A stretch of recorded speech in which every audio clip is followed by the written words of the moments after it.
faire avec Tribune Quotidienne qui nous dit face aux inquiétudes sur la dette. Parce que aussi, la dette aussi a ses conséquences. Forcément. Un débat a forcément des conséquences, surtout au plan économique. Il ne faudrait pas se voiler la face. Bon, à moins que dans le discours qu'on tient, on s'adresse à une catégorie de personnes qui apparemment ne comprend pas. Une catégorie ne comprend pas. Bon, j'ai entendu que quelqu'un ne comprenne pas une catégorie. Ne comprend pas les enjeux ou les tenants et les aboutissants. Donc, il faut comprendre qu'aujourd'hui, on a une conséquence. Action, réaction. Modis dégrade la note du Sénégal à CAA1. Bon, c'est vrai que le Sénégal n'a pas besoin de l'argent du FMI pour se développer. On en a cure. Qu'est-ce qu'on a? Point de suspension de l'argent du FMI. On n'en a pas besoin. Non. De toutes les façons, même quand on s'exprime, on n'a pas besoin de s'exprimer en langue officielle. Parce que, on parle à des gens bien définis et bien déterminés. On n'en a pas besoin. Bref, cette dégradation reflète les risques accrus concernant la trajectoire de la dette du Sénégal et sa position de liquidité depuis février 2025, selon investing.com.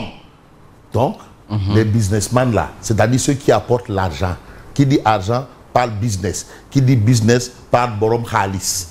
Donc, peut-être que c'est une manière de dire, circuler, il n'y a rien à faire. En d'autres termes, quelque part. Et vous savez, c'est l'argent. L'autre nous a chanté, c'est l'argent qui appelle l'argent. C'est pas autre chose. L'autre qui dit khalis. Voilà. L'argent appelle l'argent. C'est pas autre chose.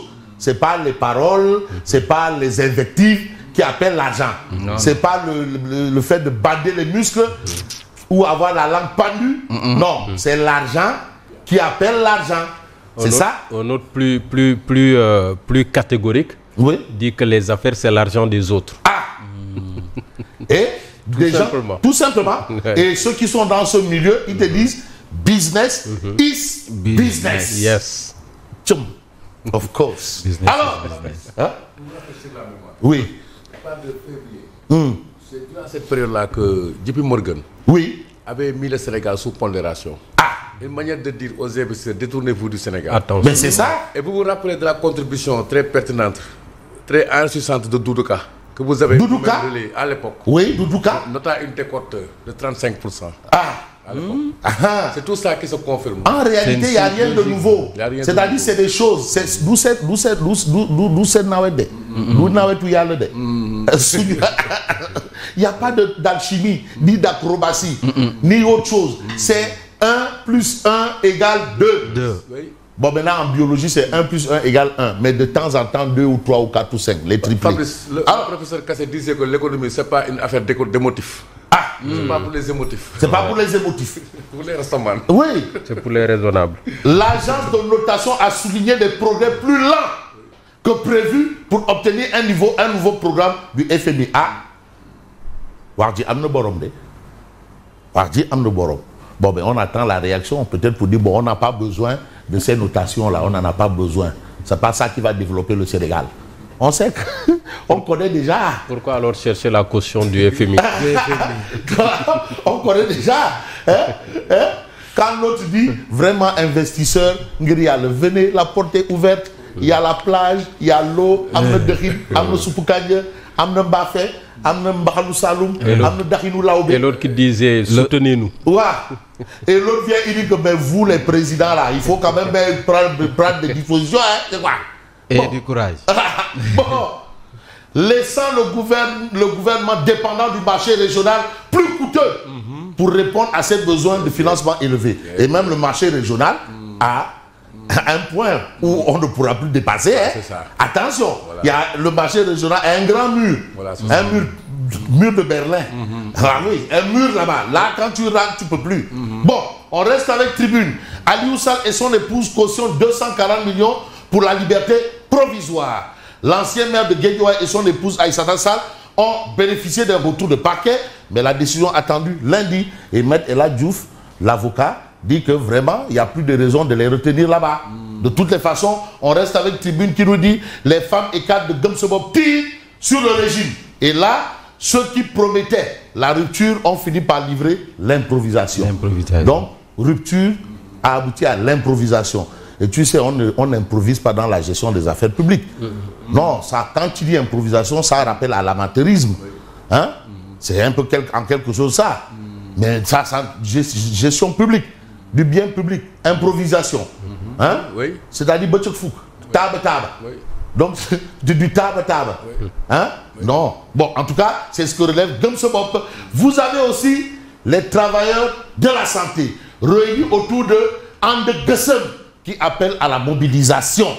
Là, il faut s'attendre à une réaction volcanique et même atomique.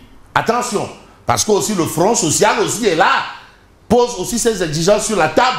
À un moment, on a parlé de pacte de non-agression, pacte de stabilité. Sociale. Ouais. Ceux qui ont signé, c'est eux qui viennent pour dire encore que oui, on s'est trompé en signant. Non, alors on s'est trompé en signant. Alors qu'il y a ceux qui n'ont pas signé. Mais un syndicat, mais son rôle c'est de revendiquer. Comment on va demander à un syndicat de ne pas revendiquer? Est-ce qu'on va dire à un journaliste de ne plus informer? Ah non, si tu demandes à un syndicat de ne plus revendiquer, mais donc ça n'a pas de sens. Donc le pacte de stabilité économique et sociale, je ne sais pas, vraiment, ça a fini comme ça a commencé. Et aujourd'hui, vous avez Ande Gessem, emmené par Malo Diacham. L'image elle est belle avec Sidi Ndiaye, feu Sidi Ndiaye. C'est-à-dire qu'il y a certains qui ont choisi la lutte des places à la place de la lutte des classes. Il parlait de certains patrons de centrales syndicales. Ils sont à la table de Kanosa.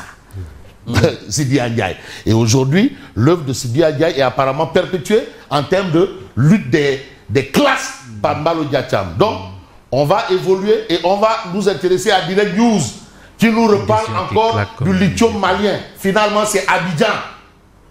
Au FMIO, Abidjan. Abidjan. Tu sais, il y a une phrase là qui circule à Abidjan. C'est-à-dire, les Abidjanais disent qu'ils ne vont pas faire la même erreur que point de suspension. Ado. En tout cas, ceux qui soutiennent Ado, ils disent non, Ado. Nous, on va pas faire la même. Ado reste. Nous, on va pas faire la même erreur que nos voisins.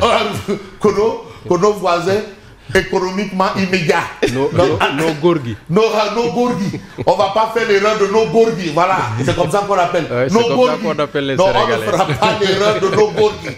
Non. On ne va jamais faire l'erreur de nos Gorgis. Là. Et apparemment, même les Camerounais, ils disent ça aussi. Que là.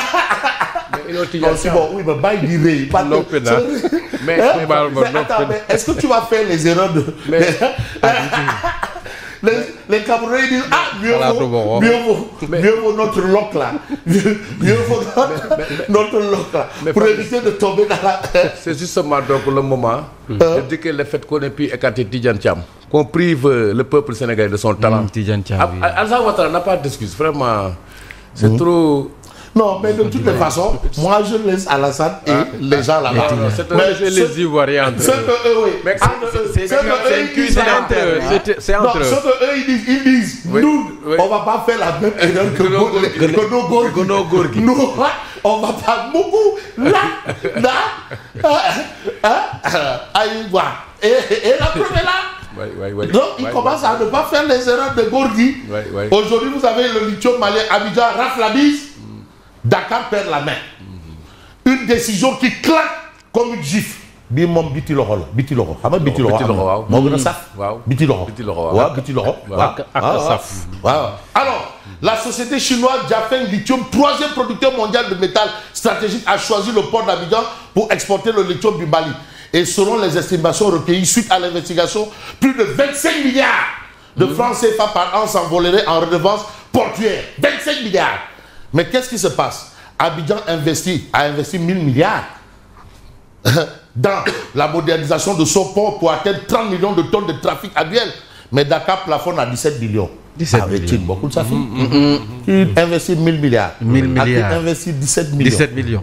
Beaucoup. Ah non, tu payes beaucoup de ça. Comment un port comme Dakar, on va investir 17 millions pour le moderniser. Mais 17 millions ne modernise même pas le marché Waranka.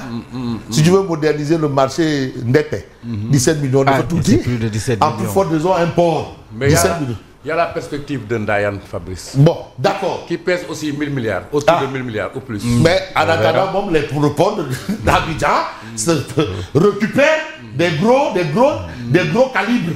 Alors, Dakar dépassé, Abidjan propulsé. Pourquoi? Ce revers d'autant plus grave que le lithium est au cœur de la transition énergétique mondiale. C'est important, c'est stratégique. Donc la situation est là. Alors un haut responsable malien joint explique que nous avons besoin d'efficacité, pas de promesses. Voilà, pas de promesses. Donc voilà un peu ce que propose Abidjan. Abidjan est plus efficace. Mais on va peut-être évoquer le titre du Dakarois quotidien. Nouvelle baisse de la dot souveraine du Sénégal par Modis, mais ça sent le brûler. Ça sent le brûler. 8 milliards de francs CFA des inondations à Bakel. 8 milliards. Gumsebo exige des comptes. Il faut quand même faire la lumière, c'est l'argent public. Bon, par rapport aux 5 milliards là, dont vous savez tous là, on n'a pas besoin. Les 5 milliards là, on peut fermer les yeux, c'est pas grave. Les 5 milliards là, pour indemniser là, on peut fermer les yeux. Et parmi ceux qui ont été indemnisés, les parents de l'employé de la Médina là n'en faisaient pas partie, n'en fait pas partie. Ah bon? Et les enfants, le bus de Yera n'en faisaient pas partie. Ouais, on peut, voilà. Ceux qui en font partie, c'est, bref, de toutes les façons, on va dire des comptes. Une plainte en vue contre le Premier ministre Ousmane Sonko. Mais vous avez un relief qui nous dit politique et gouvernance. Gumsebo dénonce les dérives du régime Pastef. Alors, le Sénégal souffre pendant que le pouvoir improvise. Ouais, du monde qu'on a dans le cas duty. Nous faisons seul poste, nous faisons seul bir. Ah, ça c'est le théorème de Bougad Gaydani. Chacun a son théorème dans le cas duty. Nous faisons seul poste, nous faisons seul bir. Et voilà un peu la situation. Situation oblige, vous avez le peuple quotidien qui dit supposé d'être caché, un mensonge gros comme un éléphant. Et tu sais, un éléphant dans un magasin de porcelaine, on sait ce que ça donne. Hein? Ah ouais. Un éléphant dans un magasin de porcelaine. C'est l'affaire des armes, des armes de Saddam Hussein. Ah oui. Les armes de distraction.